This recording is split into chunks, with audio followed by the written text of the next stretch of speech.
Nous rêvons depuis longtemps d'une vie sur Mars.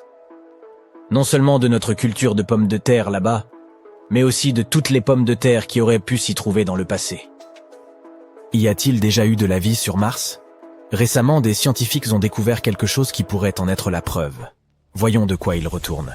Mars est la 4e planète à partir du Soleil. Aucun être humain n'a encore posé le pied sur Mars, mais des robots y ont posé leurs roues. Les premiers engins spatiaux à avoir visité la planète rouge étaient les atterrisseurs Viking de la NASA. Ils s'y sont rendus en 1976 et nous ont transmis de nombreuses données intéressantes. À l'époque, nous ne savions rien de Mars. Pour nous, elle ressemblait à un désert froid et sans vie. Mais comme nous nous ressemblons beaucoup, les scientifiques ont commencé à se poser des questions. En a-t-il toujours été ainsi? Ou est-il possible qu'autrefois Mars ait été prospère et pleine de vie? Et en 2022, le rover martien Perseverance de la NASA a trouvé quelque chose qui pourrait éclairer ce mystère. Mais tout d'abord, qu'est-ce que Perseverance? Selon les scientifiques, s'il y a déjà eu de la vie sur Mars, il est peu probable qu'elle ait pu disparaître sans laisser de traces. Elle a dû laisser des marques, peut-être sous terre, où elle serait protégée des caprices solaires radioactifs et autres nuisances. Il faut donc examiner les roches. Il est important de noter que nous ne recherchons pas de vie sur Mars pour l'instant. Il est fort probable qu'il n'y en ait pas. Nous voulons plutôt nous pencher sur le passé lointain de notre planète voisine. Nous parlons là de milliards d'années.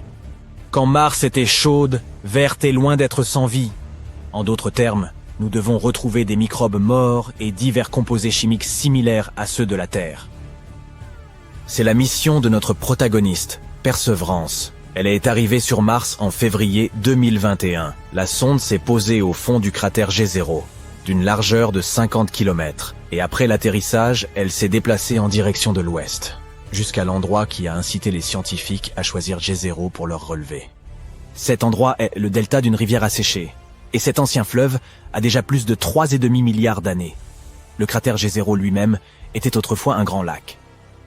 Eh oui, apparemment, il y avait de l'eau sur Mars. Et les chercheurs suggèrent que ces endroits pourraient être les parfaits gardes du corps des microbes. C'est exactement ce que font les bactéries sur Terre. Elles se cachent, demeurent immobiles dans les profondeurs des lacs et des étangs. On pourrait donc probablement y retrouver des traces. Les chercheurs pensent que ce lac particulier présente la plus grande valeur scientifique de toute la mission. C'est ici, à G0, que l'on a le plus de chances de trouver des roches sur lesquelles de telles bactéries auraient pu un jour survivre. Perseverance s'est donc rendu dans le delta. La route n'aura pas été facile. Le véhicule s'est un peu planté et a atterri plus loin que prévu. Comme le disait Cooper dans Interstellar, cette petite manœuvre va nous coûter 51 ans. Heureusement, Perseverance n'en a pris qu'un. Et en chemin, il a pu explorer G0 d'un peu plus près. Ce rover utilise un outil intégré complexe pour explorer le monde qui l'entoure. Cet outil s'appelle le Scanning Habitable Environments with Raman and Luminescence for Organics and Chemicals. Ou tout simplement, Sherlock.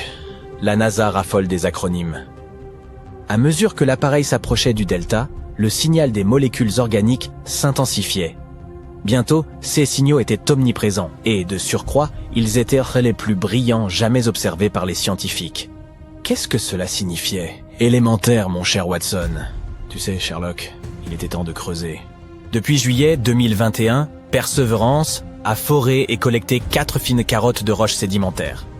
Le nombre total de roches collectées est actuellement de 12. C'est la première fois de l'histoire que l'on collecte de telles choses sur une autre planète. 6 carottes ont été prélevées sur 2 roches nommées Skinner Ridge et Wildcat Ridge. Les 2 premières carottes, celles de Skinner Ridge, ne semblent pas très intéressantes à première vue. Elles sont assez proches de ceux que l'on peut trouver dans de nombreux endroits sur Terre. Cependant, si nous les regardons de plus près, nous verrons qu'elles sont parsemées de grains ronds faits d'un matériau sombre. 6 grains sombres pourraient avoir été déposés par une ancienne rivière, celle-là même qui se jetait dans l'ancien lac de G0. Il est possible que la rivière les ait apportés d'endroits situés à des centaines de kilomètres du cratère. Et ça, c'est plutôt cool. Car si nous étudions ces carottes, nous pourrons en apprendre davantage sur les coins même les plus reculés de Mars. Enfin, il n'y a pas de coin sur Mars, mais tu vois le topo. Puis en avril 2022, Perseverance est parvenu dans le delta. Les scientifiques avaient enfin trouvé ceux qu'ils cherchaient. Et le moins que l'on puisse dire, c'est que cette découverte les a enthousiasmés. Ils ont foré 2 nouvelles carottes. qui contenait des substances organiques. Cette paire-ci a été prélevée à Wildcat Ridge.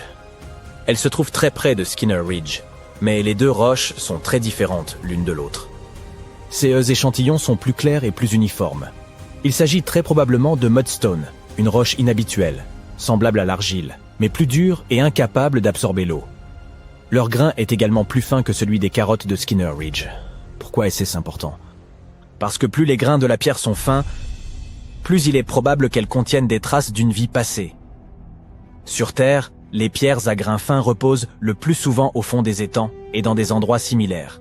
Elles peuvent y conserver les restes d'organismes morts et d'autres éléments similaires pendant des siècles. Et c'est exactement ce que nous avons retrouvé dans ces carottes. De plus, selon les scientifiques, il y avait plus de matière organique dans ces deux carottes que dans n'importe quel autre endroit étudié par Perseverance jusqu'à présent. Elle s'y est probablement accumulée pendant que le lac s'évaporait progressivement, il y a des milliards d'années. Il y a donc bien eu de la vie sur Mars. Bon, mais ralentissons un peu. Les substances organiques sont des molécules contenant du carbone. Et oui, sur Terre, elles sont le plus souvent associées à la vie. Mais pas toujours. Parfois, elles peuvent se former à la suite d'autres choses. On ne peut donc pas encore dire avec certitude s'il y a eu de la vie sur Mars. Nous ne savons pas si ces molécules sont réellement issues de microbes martiens ou si elles sont le résultat d'autres phénomènes. Mais cette découverte est tout de même très importante. Nous devons littéralement continuer à creuser dans cette direction.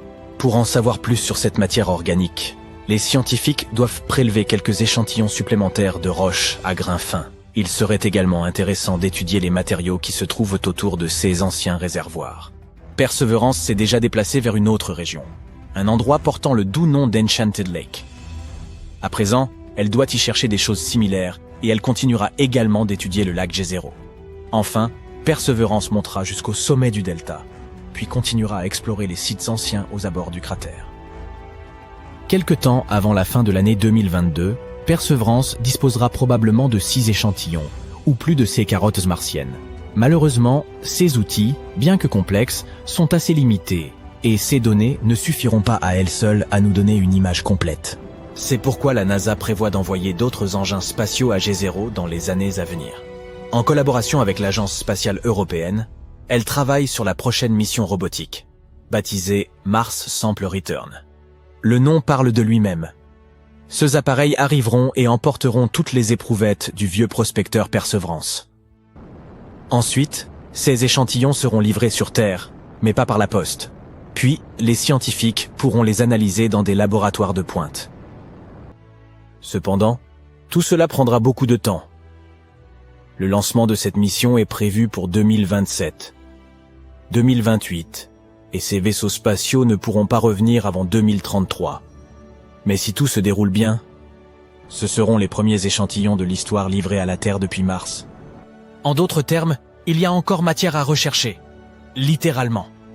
En effet, nous ne connaissons pas encore la véritable portée de CS découverte. Mais c'est pour cela que la mission a été créée, n'est-ce pas? Et qui sait, peut-être que dans quelques années, nous découvrirons enfin la vérité sur ce qui s'est passé sur Mars il y a des milliards d'années. Oh, regarde, des Martiens!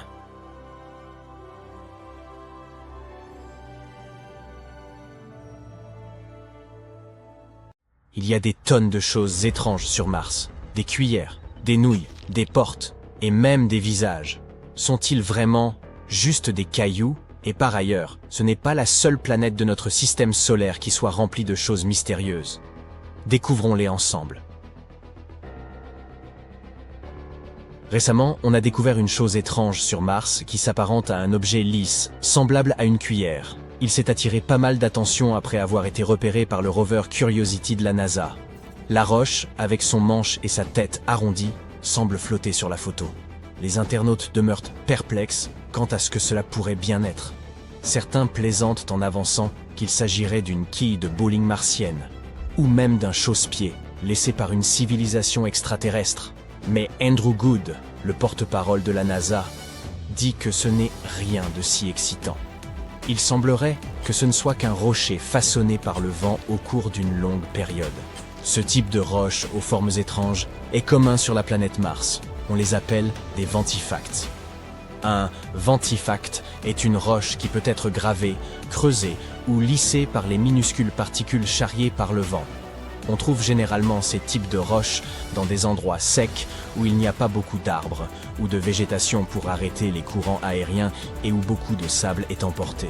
Parfois, le vent peut donner à ces ventifacts des formes vraiment étonnantes, comme ces rochers en forme de champignons que l'on peut observer dans le parc naturel du désert blanc égyptien. Ces roches ressemblent à la maison des Schtroumpfs, car le vent érode la partie inférieure plus rapidement que le sommet, leur donnant cette forme allongée. Les ventifacts ne sont pas les seules roches martiennes dignes d'intérêt. Regardez plutôt ces séries de pointes à l'aspect irréel qui émergent de la surface rouge. Le rover Curiosity les a découvertes lors de l'exploration du cratère Gale sur Mars. Elles ont rapidement captivé l'attention de tout le monde. Ces structures torsadées, semblables à des pointes, ressemblaient à une porte vers un autre monde. Même l'Institut SETI, une organisation consacrée à la recherche de vie extraterrestre, a bien été forcé d'admettre à quel point cette roche était stylée. Mais en réalité, ce ne sont que des cheminées de faits. Ces pointes hautes et effilées se manifestent lorsqu'une roche dure se trouve au-dessus de couches plus tendres. Il est probable que ces pics martiens ne soient ce que le remblai d'anciennes fractures dans la roche sédimentaire, et dont les matériaux plus tendres se sont érodés au fil du temps. On compte également de nombreuses cheminées de faits sur Terre. On les appelle également pyramides, ou demoiselles coiffées. On peut en trouver dans des régions telles que Bryce Canyon, en Utah, ou même dans les Hautes-Alpes. La NASA s'intéresse à ces structures étranges, car elles pourraient nous aider à en apprendre davantage sur l'histoire du cratère Gale. On a aussi aperçu un rocher qui ressemblait à un beignet à la confiture. Il a été baptisé Pinnacle Island après avoir été repéré par les caméras de la NASA. Néanmoins, seulement 4 jours auparavant, il était introuvable. Alors, comment est-il magiquement apparu? Eh bien, sans la moindre surprise, il a simplement été délogé par l'une des roues du rover Opportunity pendant qu'il traversait le terrain. Mais le mystère continue de planer autour de ce fameux beignet. Les analyses ont révélé que Pinnacle Island contenait des niveaux étonnamment élevés de soufre et de manganèse. Or, ces deux éléments sont solubles dans l'eau. En d'autres termes, de l'eau martienne aurait pu introduire ces éléments à l'intérieur même de la roche. Ainsi, cette petite chose a soudainement causé un certain scandale, ainsi qu'un procès intenté contre la NASA. Un homme soutenait que l'agence avait négligé la possibilité qu'il s'agisse, là, d'un authentique champignon martien. Mais toutes nos trouvailles ne sont pas d'ordre naturel. Une autre découverte déconcertante a été cette chose repérée par Perseverance. Ça ressemble à des spaghettis ou à de la ficelle emmêlée. À l'inverse du beignet mentionné plus tôt, cet objet mystérieux est apparu dans une image saisie par la caméra du rover, puis a disparu dans le sol sablonneux en seulement quelques jours. Il semblerait qu'il puisse d'agir des débris du système d'atterrissage du rover martien. Perseverance a atterri dans le cratère G0 en février 2021. Il a connu un atterrissage difficile et a accidentellement dispersé des débris tout autour de lui. Certains de ces débris apparaissent dans les images du rover depuis un certain temps maintenant. L'objet qui ressemble à un fil n'est probablement qu'un morceau de dacron déchiqueté, qui est un type de fibre utilisé dans les couvertures thermiques.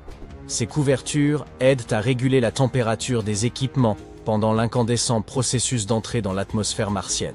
Il a probablement subi une déchirure et des dommages significatifs en raison des forces à l'œuvre pendant l'atterrissage. Les couvertures thermiques se perdaient pas mal de choses à l'époque, comme ce morceau de feuille brillante repéré en juin par exemple. L'astromobile l'a retrouvé sur un rocher. Ce qui est remarquable, c'est la distance que certains de ces débris ont parcouru. Le rover a atterri à environ 2 km de l'endroit qu'il explore actuellement, et c'est probablement parce que le crash a projeté les débris dans les airs, et que les vents martiens les ont emportés sur une telle distance. Mars est connu pour ses vents violents, qui peuvent déplacer les objets les plus légers. Toutefois, s'il est amusant de les découvrir à l'écran, des inquiétudes persistent au sujet des débris et autres déchets abandonnés sur Mars.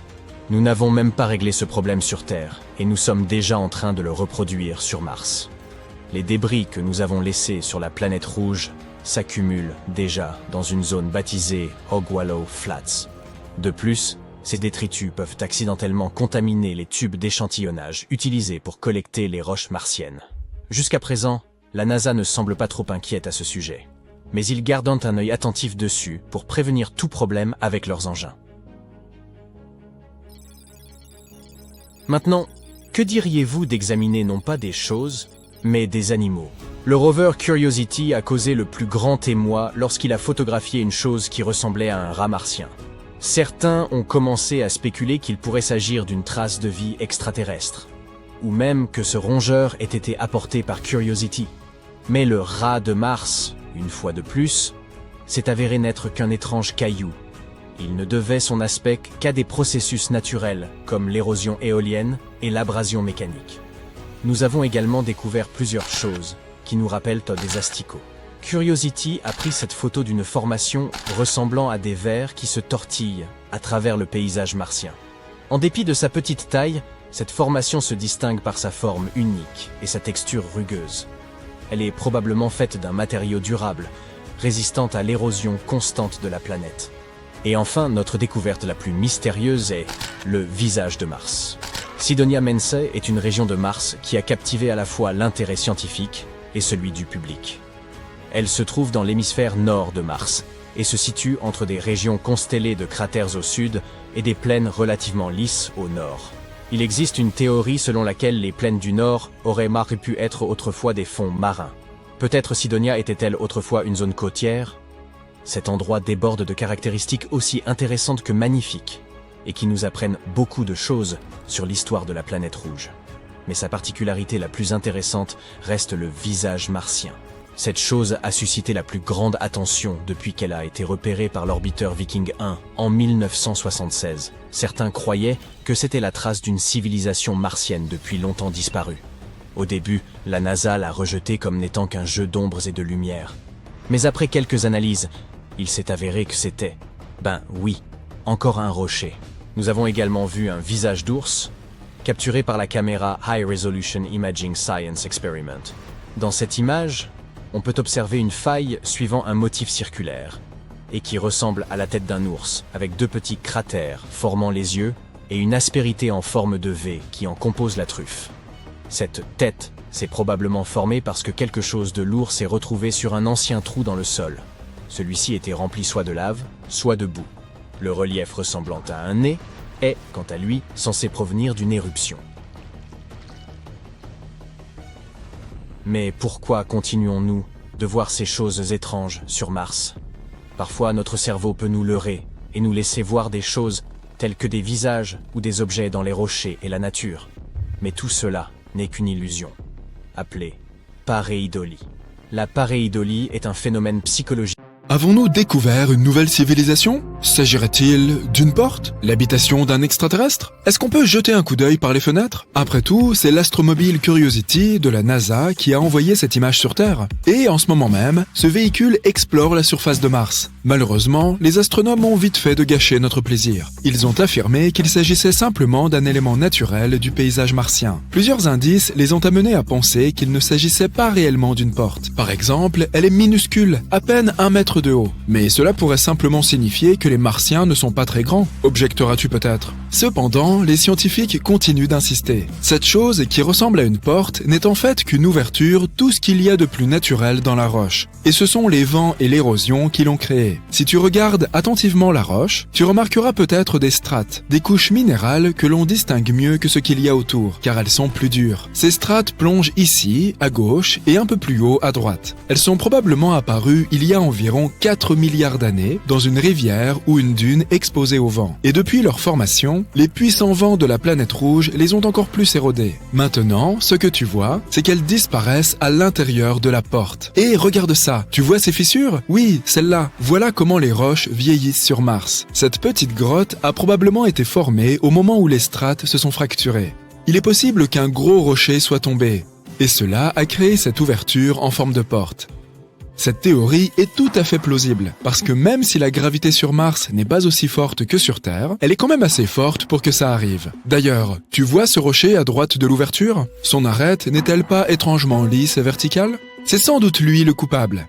Il est probablement tombé il n'y a pas si longtemps, et les vents martiens ne s'en sont pas encore débarrassés. Pourtant, les vents sur Mars peuvent être extrêmement puissants. Cette planète est célèbre pour ses intenses tempêtes de poussière. Parfois, la poussière soulevée est telle qu'il est possible de l'apercevoir depuis la Terre avec un télescope. Ces tempêtes se produisent chaque année et s'étendent sur des zones correspondant à des continents entiers. Et elles durent plusieurs semaines. Mais en plus de ces tempêtes annuelles, il en existe d'autres encore plus impressionnantes. Mais elles se produisent beaucoup plus rarement. En revanche, elles sont plus puissantes et bien plus intenses. On les appelle tempête de poussière globale, car elle recouvre toute la planète. Mais même si tu te retrouvais pris dans la tempête la plus violente de Mars, ce ne serait pas aussi terrible que tu pourrais le penser. La vitesse du vent ne dépasse pas les 96 km/h. Sur notre planète, les vents peuvent atteindre 2 fois cette vitesse lors d'un ouragan. Tu dois aussi garder à l'esprit que la densité de l'atmosphère de la planète rouge ne représente même pas 1% de celle de la Terre. Du coup, si tu voulais faire voler un cerf-volant sur Mars, il faudrait que le vent soit beaucoup plus rapide que sur Terre. Sans ça, tu ne pourrais même pas le faire décoller. En d'autres termes, même s'il y a beaucoup de vent sur Mars, il n'est pas aussi intense que sur notre planète. Au fait, tu as peut-être remarqué que j'appelle souvent Mars la planète rouge. Pourquoi ? C'est simple, notre voisine est couverte de poussière, de terre et de roches riches en oxyde de fer. C'est ce qui donne à la surface de la planète la teinte rouge qui est sa marque de fabrique. D'ailleurs, regarde, voilà la marque en question. Mais non, je plaisante. Mars est la 4e planète en partant du Soleil. C'est pas si loin de notre étoile, te dis-tu peut-être. Pourtant, c'est un monde froid et désert. La température moyenne à sa surface est de moins 63 degrés Celsius. Mais si tu visites un jour l'un de ces pôles pendant l'hiver, assure-toi de porter des vêtements chauds, parce que les températures peuvent y descendre à moins 140 degrés Celsius. En été, cependant, tu trouverais probablement le climat très agréable dans certaines régions. Les températures peuvent y atteindre 21 degrés Celsius, pas très différent de ce à quoi nous sommes habitués. Mars est l'un des corps spatiaux les plus explorés du système solaire. Pour l'instant, la NASA a envoyé 2 astromobiles afin de parcourir ces paysages rouges, Curiosity et Perseverance. Il y a aussi un atterrisseur appelé InSight et l'hélicoptère Ingenuity, que l'on surnomme affectueusement Genie. Perseverance est l'astromobile le plus avancé et le plus grand jamais envoyé sur une autre planète. Son voyage vers la planète rouge a duré 203 jours, et Genie a voyagé jusqu'à Mars accroché à Perseverance. Ça a dû être chouette. Et maintenant, je vais te dire quelque chose de très curieux. Imagine que tu sois un Babylonien et que tu vives il y a environ 5000 ans. Babylone était une civilisation de l'ancienne Mésopotamie. Rappelle-toi, tu as appris ça à l'école. Bref, ton voisin vient te voir et te demande « Quel jour sommes-nous aujourd'hui ?» Et que réponds-tu ? « C'est le jour de Mars. » Attends, quoi ? Lorsque les Babyloniens ont créé la semaine, ils ont décidé de la diviser en 7 parties. Chaque jour a été nommé d'après un corps spatial, comme la Lune, le Soleil, Vénus et ainsi de suite. Le jour de Mars, c'était le mardi. Les Babyloniens croyaient que ces objets spatiaux influençaient le cours de leur vie. Et comme Mars était de couleur rouge, ils l'associaient à l'agressivité. C'est pourquoi le mardi, ils organisaient des cérémonies spéciales pour éviter l'influence de la méchante planète. Et c'est vrai, Mars semblera inamical à un voyageur fatigué. Son atmosphère est peu dense et son volume représente à peine 1% de l'atmosphère de la Terre, comme nous l'avons dit. En d'autres termes, il y a 99% d'air en moins pour respirer sur la planète rouge. L'atmosphère de Mars est principalement composée de dioxyde de carbone. À des concentrations aussi élevées, c'est un gaz très toxique pour nous, les humains. Et si tu cherchais de l'oxygène pour respirer sur Mars, tu serais plutôt déçu. Il n'y a que 0,1% d'oxygène dans l'air de la planète rouge. Ce n'est certainement pas suffisant pour que tu puisses y survivre. Pour le moment, Mars possède 2 lunes, Deimos et Phobos. Les astronomes pensent qu'il s'agit peut-être d'astéroïdes autrefois captés dans le champ gravitationnel de la planète. Ces lunes ont la forme de pommes de terre. La raison, c'est que leur masse est trop faible pour que la gravité leur donne une forme sphérique. Des pommes de terre, hein ? On devrait peut-être les renommer purées et gratinées. Un jour, Mars aura son propre anneau, mais il faudra attendre entre 20 et 40 millions d'années. Est-ce que Sympa existera toujours ? Reste à l'écoute. Les forces gravitationnelles de Mars mettront en pièces la plus grande lune de la planète, à savoir Phobos. Et ouais, elle sera véritablement réduite en purée. Certains fragments de l'ancienne lune s'écraseront alors sur Mars, et d'autres se briseront pour créer l'anneau de la planète. Cet anneau existera pendant au moins 100 millions d'années. La surface de Mars est traversée par un énorme système de canyons, connu sous le nom de Valles Marineris. On dirait un peu le nom d'une sauce pour les pâtes. S'il se trouvait sur Terre, ce canyon s'étendrait de New York à la Californie, soit plus de 4800 km. Dans sa partie la plus large, le plus grand canyon sur Mars fait 322 km, et il atteint 6 km à son point le plus profond. Si tu as encore du mal à imaginer l'ampleur de ce phénomène naturel, écoute un peu ça. Valles Marineris est 10 fois plus grand que notre Grand Canyon sur Terre. Et puisque nous parlons de choses gigantesques, voici Olympus Mons. C'est le plus grand volcan du système solaire, et il se trouve aussi sur Mars. Il est 3 fois plus haut que le mont Everest, la plus haute montagne au-dessus du niveau de la mer. Et la base d'Olympus Mons est aussi large que l'État du Nouveau-Mexique. Les scientifiques pensent qu'il a pu y avoir de l'eau sur Mars dans le passé. Qu'est-ce qui leur fait penser ça? Ils ont trouvé tout un tas d'anciens réseaux de fleuves ainsi que des dépressions lacustres à la surface de la planète rouge. En outre, sur Mars, il y a des minéraux et des roches qui ne pourraient avoir été formés que dans un milieu d'eau liquide. Mars pourrait même avoir connu de terribles inondations il y a 3,5 milliards d'années. De nos jours, il y a encore de l'eau sur la planète rouge, mais l'atmosphère de Mars est trop peu dense pour que cette eau reste sous sa forme liquide à la surface. Elle n'existe donc que sous la forme de glace. Tu peux la trouver juste sous la surface de la planète, dans ses régions polaires. Le seul endroit où cette eau est visible, c'est sur la calotte polaire nord. De plus, il arrive que de l'eau salée s'écoule le long des parois des cratères et des flancs des collines. Et il y a de minuscules quantités d'eau dans l'atmosphère de la planète. Mais elle n'est là que sous forme de vapeur. Du coup, moi, pour les vacances, je crois que j'irai tout simplement voir ailleurs.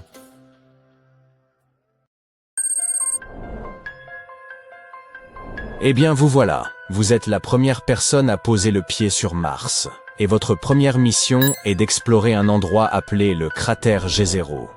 Vous traversez la poussière épaisse de couleur rouille quand, soudain, vous trébuchez sur quelque chose et manquez de tomber. Vous vous penchez pour examiner le coupable. Et reculez d'horreur. Un crâne vous fixe. À qui appartenait-il? À un ancien dinosaure martien? À un représentant d'une civilisation perdue? Il ne s'agit pas d'une histoire inventée. Le robot de la NASA qui porte le nom de Perseverance vous le confirmerait s'il pouvait parler et avait une conscience. Ce rover a en effet trouvé quelque chose d'étrange, mais pas un vrai crâne, juste quelque chose qui en a l'apparence. Il s'agit en fait de roches qui n'ont pas l'air d'être à leur place sur la planète rouge. En ce moment, Perseverance explore le bord d'une grande zone vide en forme de bol qui porte le nom de cratère G0. Les scientifiques pensent qu'il y a très longtemps, ce cratère abritait un immense lac. Peut-être même était-il rempli de minuscules formes de vie. Depuis décembre 2024, notre rover descend une colline abrupte appelée Witch Hazel Hill. Et c'est une mission importante, car cette colline pourrait détenir des secrets sur le climat et l'environnement de Mars il y a des milliards d'années. Quoi qu'il en soit, le 11 avril 2025, Perseverance s'est arrêtée pour examiner un endroit spécial où 2 types de roches se rejoignent. L'une était de couleur claire et l'autre était sombre. Et juste à cet endroit, les scientifiques ont vu une roche à l'apparence étrange qu'ils ont ensuite nommée Skull Hill. Elle se distinguait de manière éclatante car elle était sombre et avait une forme affilée. Mais le plus inquiétant, elle était pleine de petits trous, un véritable cauchemar pour ceux qui souffrent de trypophobie. La NASA a alors partagé cette découverte dans un article de blog. Ces équipes ont expliqué que Skull Hill ne ressemblait pas aux autres roches à proximité. La zone où Perseverance est tombée sur ces roches étranges s'appelle Port Anson. Les scientifiques pensent qu'un grand nombre de roches présentes à cet endroit se sont formées autre part, et qu'elles ont été déplacées il y a très longtemps. Mais comment? Ou qu'est-ce qui les a déplacées? Ne vous faites pas d'illusions. Cela ne signifie pas que nous avons trouvé des extraterrestres sur Mars. On qualifie ces roches de flotteurs. Elles ont probablement parcouru de longues distances il y a des milliards d'années, à l'époque où la planète était beaucoup plus chaude et plus humide, avec des rivières, des lacs et peut-être même des océans. Au fil des siècles et des millénaires, l'eau s'est asséchée et le sol meuble s'est lentement érodé et certaines des roches les plus résistantes sont restées à la surface.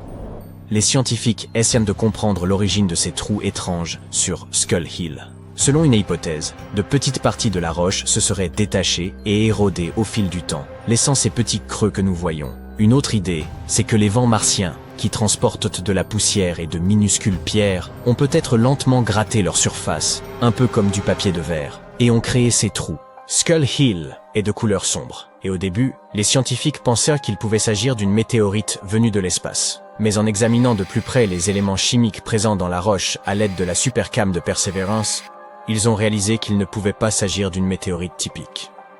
Nope. Les scientifiques pensent donc aujourd'hui que Skull Hill est une roche volcanique. Tant sur Terre que sur Mars, les roches volcaniques sombres tirent leur couleur de minéraux tels que l'olivine, le pyroxène et la biotite. Si Skull Hill est volcanique, c'est qu'elle pourrait provenir d'anciennes coulées de lave qui se sont décomposées avec le temps. Ou peut-être a-t-elle été éjectée du sol lors d'un énorme impact, quelque chose comme l'impact d'un astéroïde, qui aurait creusé profondément dans le sol et soulevé toute cette roche volcanique. Ce qui aide les scientifiques dans leurs recherches, c'est que Perseverance dispose désormais d'outils avancés, lui permettant de déterminer la composition des roches martiennes. C'est ainsi que nous pouvons savoir d'où proviennent les roches et comment elles se sont formées. Dernièrement, le rover a été très actif. En seulement quelques mois, il a prélevé des échantillons sur 5 roches, étudié 7 autres roches, et utilisé son laser pour en analyser à distance 83 de plus. C'est le rythme de recherche le plus rapide depuis que le rover a atterri sur Mars il y a 4 ans, du moins, c'est ce qu'affirme le Jet Propulsion Lab de la NASA. D'habitude, il faut des mois pour trouver une seule roche intéressante dans un cratère. Mais sur le bord de G0, autrement dit son pourtour, on découvre des roches fascinantes presque tout le temps. Les scientifiques sont particulièrement enthousiastes à l'idée de ramener ces échantillons de roches sur Terre pour voir s'ils leur révèlent des signes de vie passés sur la planète rouge. Mais il y a un problème. La mission pour ramener les échantillons, appelée Mars Sample Return, est vraiment compliquée, coûteuse et sujette à des retards. Donc, pour l'instant, ces échantillons restent sur Mars en attendant de pouvoir voyager, appelé un Uber. Un autre rover travaille actuellement d'arrache-pied pour nous aider à obtenir plus d'informations sur notre voisine. C'est Curiosity, et il pourrait avoir trouvé un indice sur ce qui est arrivé à l'atmosphère de Mars, épaisse et riche en dioxyde de carbone, il y a des milliards d'années. Si la planète rouge a eu autrefois des températures chaudes et de l'eau liquide, où sont les signes de tout le carbone qui devrait normalement être visible? Une planète comme celle-ci devrait avoir des carbonates, des minéraux créés lorsque le dioxyde de carbone réagit avec l'eau et la roche, enfouis dans son sol. Mais sur Mars, on n'a pu découvrir que très peu de carbonates, ce qui pose un grand mystère. Mais les scientifiques ont peut-être enfin une réponse. Une nouvelle étude suggère qu'il pourrait y avoir du carbonate de fer, ou sidérite, caché à l'intérieur des couches rocheuses, riches en sulfate de Mars. Ces couches étaient difficiles à repérer dans les images satellites prises depuis l'orbite de la planète. Cela pourrait être la raison pour laquelle les carbonates sont passés inaperçus pendant si longtemps. À un moment donné dans le passé, le cycle du carbone de Mars a été déséquilibré. Les roches ont commencé à absorber plus de dioxyde de carbone qu'elles n'en libéraient. Avec le temps, cela a peut-être causé une perte excessive de CO2 dans l'atmosphère, ce qui a refroidi la planète et l'a rendue sèche et sans vie. Mars était peut-être encore habitable lorsque cela s'est produit. Mais une fois que le dioxyde de carbone a commencé à se transformer en sidérite, Mars a commencé à devenir trop froide pour abriter la vie. Le rover Curiosity a découvert ces roches riches en carbone dans le cratère Gale, une zone martienne qui était autrefois remplie d'eau. Elles contiennent également beaucoup de sel, qui se forment généralement lorsque l'eau s'évapore. Cela soutient la thèse selon laquelle Mars aurait subi de vastes changements, passant probablement d'un climat clément aux températures froides et à la sécheresse que nous constatons aujourd'hui. Si les scientifiques trouvent davantage de sidérite dans d'autres parties de Mars, nous pourrons comprendre où tout ce dioxyde de carbone ancien a disparu. Mieux encore, nous confirmerons l'idée selon laquelle Mars était autrefois chaude, humide et peut-être même habitable. Mais ce n'est pas la seule découverte que Curiosity a faite. Le rover est équipé d'un ensemble d'instruments réunis sous le nom de SAM. La mission de SAM est d'étudier les roches, la poussière et l'air de Mars pour en apprendre davantage sur la planète. Et l'une de ses plus grandes découvertes a été faite lors de l'étude des roches du cratère Gale. SAM a trouvé des molécules organiques. Les molécules organiques sont spéciales car elles sont composées de carbone, et sur Terre, le carbone est extrêmement important pour la vie. Les plantes, les animaux et les humains sont tous constitués de molécules à base de carbone. Ainsi, la découverte de ces molécules incite les scientifiques à se demander si cela ne constitue pas une preuve supplémentaire que Mars a autrefois abrité la vie, il y a très longtemps. En regardant de plus près encore, Sam a découvert certaines configurations dans la composition de gaz, tels que le dioxyde de carbone et le méthane.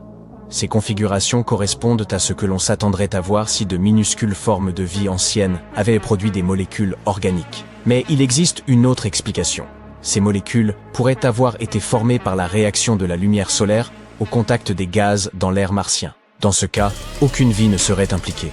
Sur Mars, la forte lumière ultraviolette du Soleil peut décomposer et mélanger les molécules, en créant ainsi de nouvelles qui finissent par se déposer sur le sol. Bien que les scientifiques n'aient pas encore de réponse claire, la découverte de molécules organiques est vraiment quelque chose de très important. Au minimum, cela nous indique que Mars possédait les bons ingrédients pour la vie, même si nous ne savons pas encore si la vie y a réellement existé. Accroche-toi à ton scaphandre, car le rover Curiosity de la NASA vient de tomber sur une formation rocheuse parmi les plus insolites qu'on ait jamais observées. Et il aura fallu que ça se produise un 1h avril. Étrange coïncidence, n'est-ce pas? L'appareil a saisi des clichés de roches qui ressemblent à des os de dragon. Laisse-nous te ramener en 2012, lorsque Curiosity a fait sa grande entrée sur le sol martien. Il s'agissait alors du nec plus ultra des rovers, le plus performant et le plus imposant de l'époque. Et depuis, il n'a cessé d'enchaîner les découvertes. Il a même décelé des traces d'eau et de molécules organiques sur cette planète. Ces trouvailles ont constitué un pas de géant dans cette quête, qui consiste à déterminer si Mars a jamais pu accueillir la vie. Mais n'oublions pas que Curiosity n'est plus tout jeune. L'astromobile arpente Mars depuis 11 ans, et son heure de gloire s'est peut-être bien achevée avec le lancement du tout nouveau rover Perseverance. Néanmoins, Curiosity parvient toujours à captiver notre imagination grâce à son talent pour repérer des roches à l'aspect familier. Des objets en forme d'arêtes de poisson à ceux qui nous évoquent des feux de circulation, Curiosity nous a donné de nombreuses raisons de nous émerveiller. Mais aujourd'hui, tout l'Internet explose d'excitation devant les images époustouflantes de la caméra embarquée de Curiosity. Les internautes s'emballent devant ceux que l'on ne peut décrire que comme des os de dragon. Un astrobiologiste a bien reconnu que Mars nous avait déjà régalé d'une variété d'objets incongrus. Mais celui-ci a dépassé toutes nos attentes. Selon la théorie la plus en vogue, ces stries uniques sur la structure se sont formées des suites d'une érosion importante, probablement causée par les vents martiens. Tu te dis peut-être, bon d'accord, c'est bien cool tout ça, mais quel est l'intérêt de ce caillou bizarre? Eh bien, tout d'abord, il nous rappelle tout ce qu'il nous reste à découvrir sur notre mystérieuse voisine rouge. Alors que nous contemplons d'éventuels os de dragon et rêvons d'aventures interplanétaires, le rover Curiosity, lui, reste pragmatique.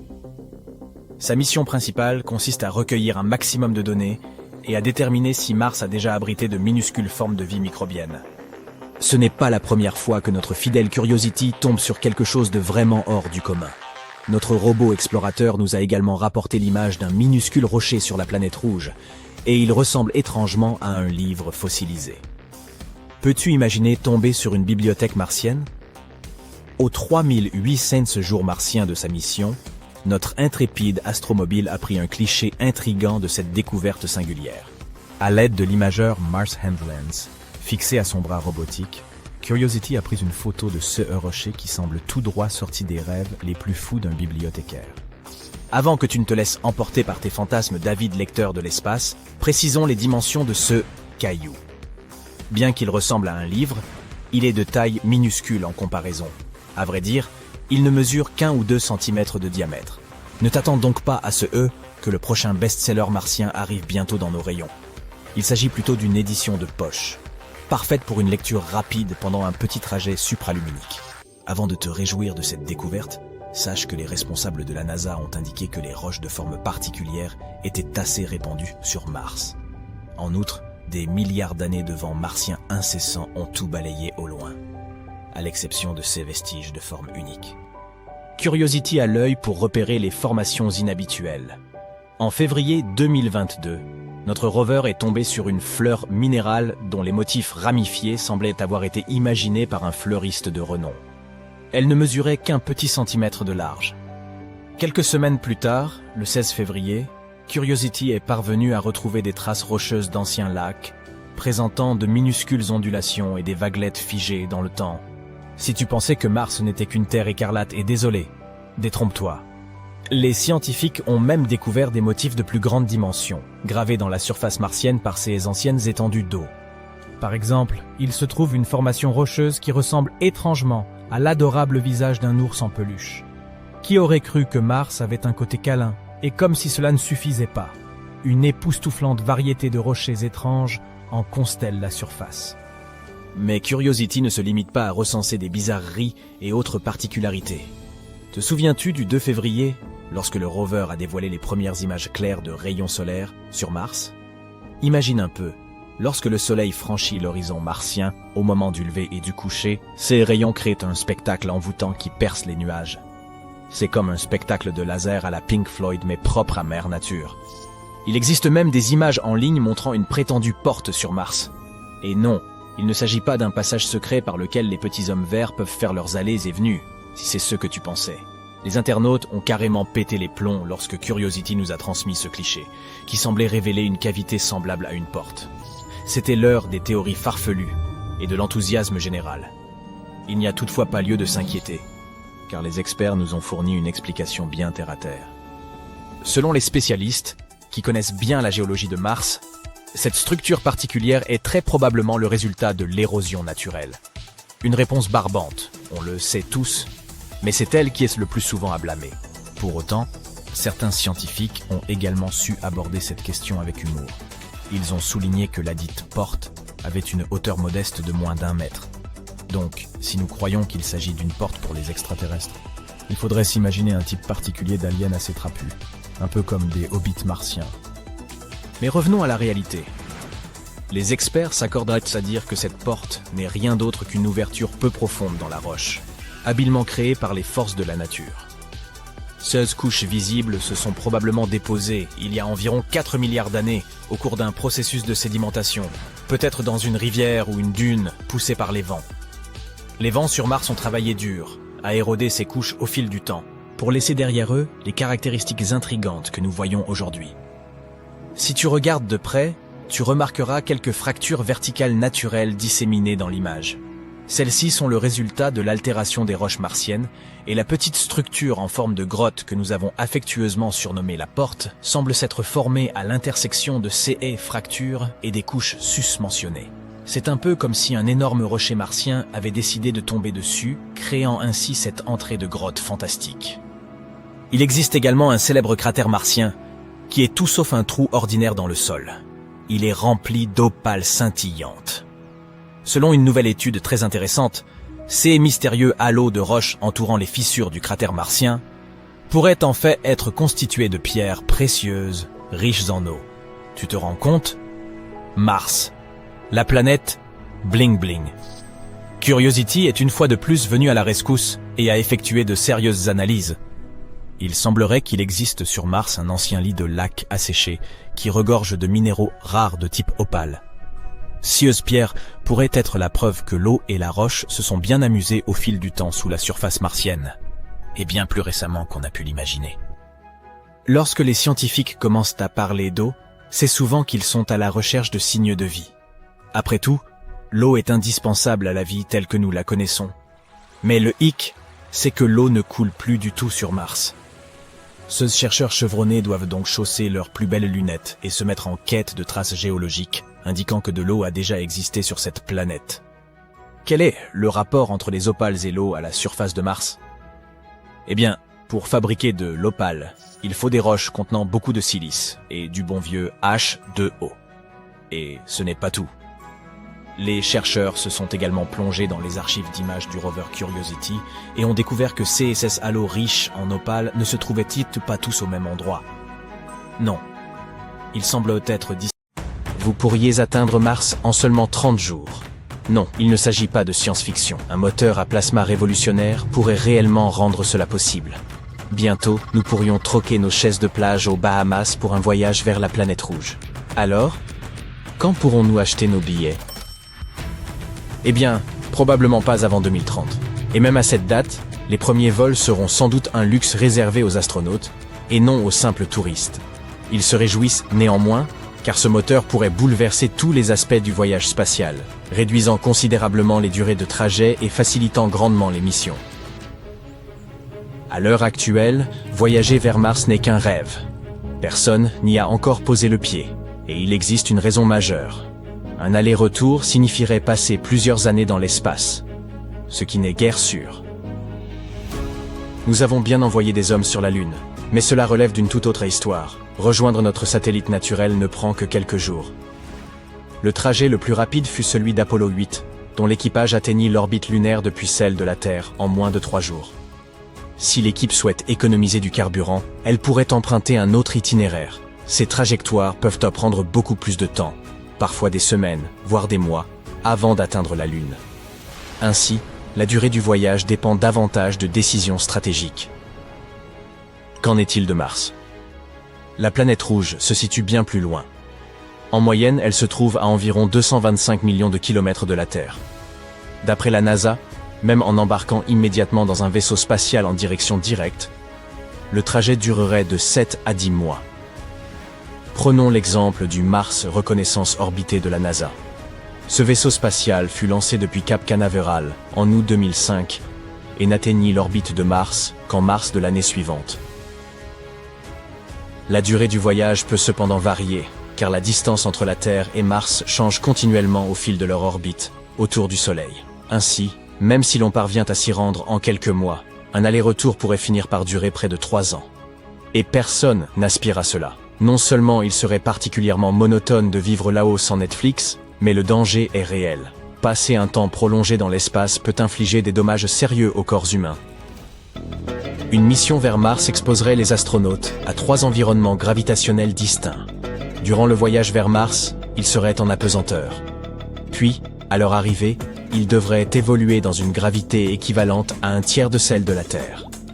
Enfin, au retour, ils auraient à se réhabituer à la gravité terrestre. Alterner entre ces différents champs gravitationnels n'est certainement pas anodin. Les astronautes peuvent perdre leur équilibre et leur sens de l'orientation, entraînant nausées et confusion. Affronter de tels effets lors de l'atterrissage sur Mars n'a rien d'amusant ni de facile. Et ce n'est qu'une partie des difficultés.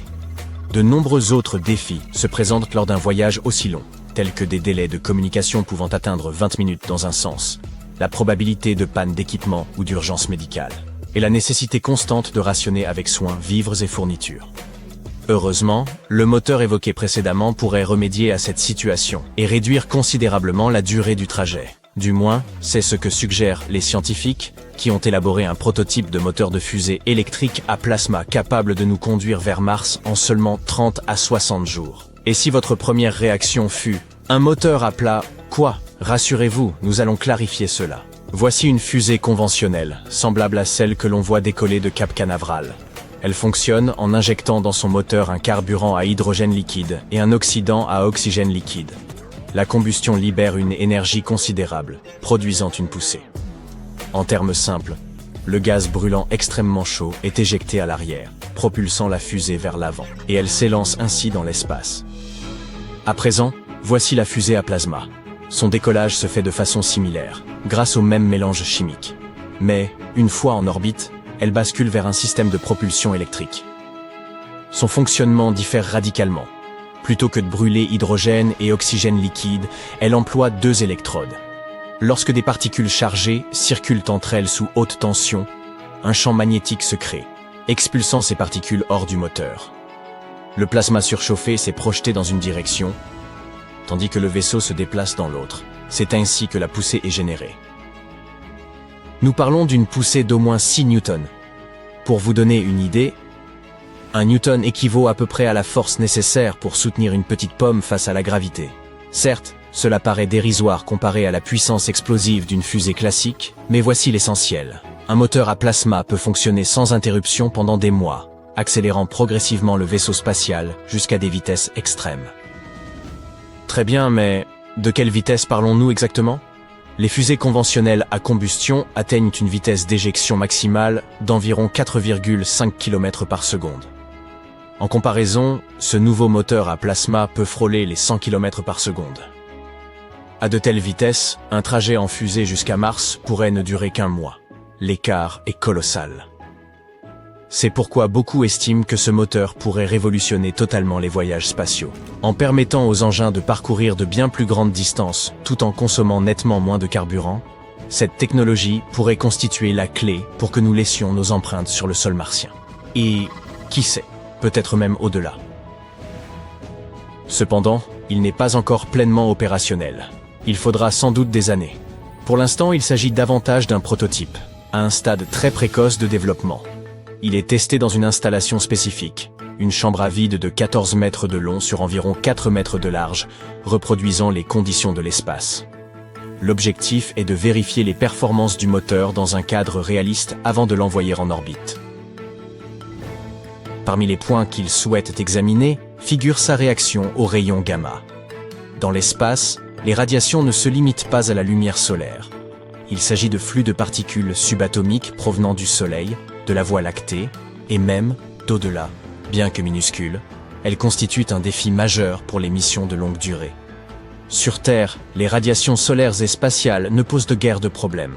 Notre atmosphère et notre champ magnétique, absorbant ou déviant la majorité de celles-ci.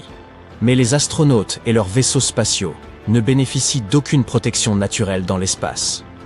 Le problème réside dans le fait que ces particules à grande vitesse peuvent traverser le corps humain, déchirer l'ADN et causer de graves troubles de santé.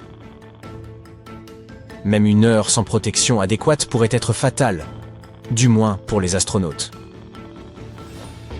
Et il ne s'agit pas uniquement des humains, les vaisseaux spatiaux subissent aussi ces impacts. Ces particules peuvent pénétrer les matériaux de l'engin et endommager l'électronique sensible, provoquant bugs, dysfonctionnements ou panne totale. Voilà exactement ce qu'il faut éviter lors d'un long voyage, n'est-ce pas? Il n'y a pas de garage sur la route vers Mars. Avec un aller-retour durant plus d'1 an, le problème est d'autant plus sérieux. Plus l'exposition des astronautes et de leurs vaisseaux est longue, plus le risque augmente. Voilà pourquoi il est crucial de trouver des moyens de rallier Mars plus rapidement. Les concepteurs de ce moteur à plasma ne sont toutefois pas les seuls à chercher à atteindre Mars au plus vite. La NASA a récemment collaboré avec la Defense Advanced Research Projects Agency pour tester un moteur fusée à propulsion thermonucléaire dans l'espace. Une technologie susceptible de réduire également le temps de voyage pour les missions humaines futures vers la planète rouge. Dans le même temps, SpaceX nourrit des ambitions encore plus vastes avec son programme de colonisation, connu sous le nom d'Occupy Mars. Leur objectif est d'envoyer des gens vivre réellement sur la planète rouge, dans l'espoir de garantir la survie à long terme de l'humanité. Les premiers vaisseaux devraient être lancés en 2026, probablement sans équipage, mais les scientifiques sont confiants. Ces engins pourraient atteindre Mars en seulement 6 mois. Ainsi, nous avons un moteur à plasma, une fusée thermonucléaire, et toute une mission visant à occuper Mars qui s'efforce d'acheminer des gens vers la planète rouge dans un avenir proche. Mais qui réussira le premier et atteindra la planète le plus rapidement? Seul le temps nous le dira. Mais n'hésitez pas à laisser votre avis dans les commentaires.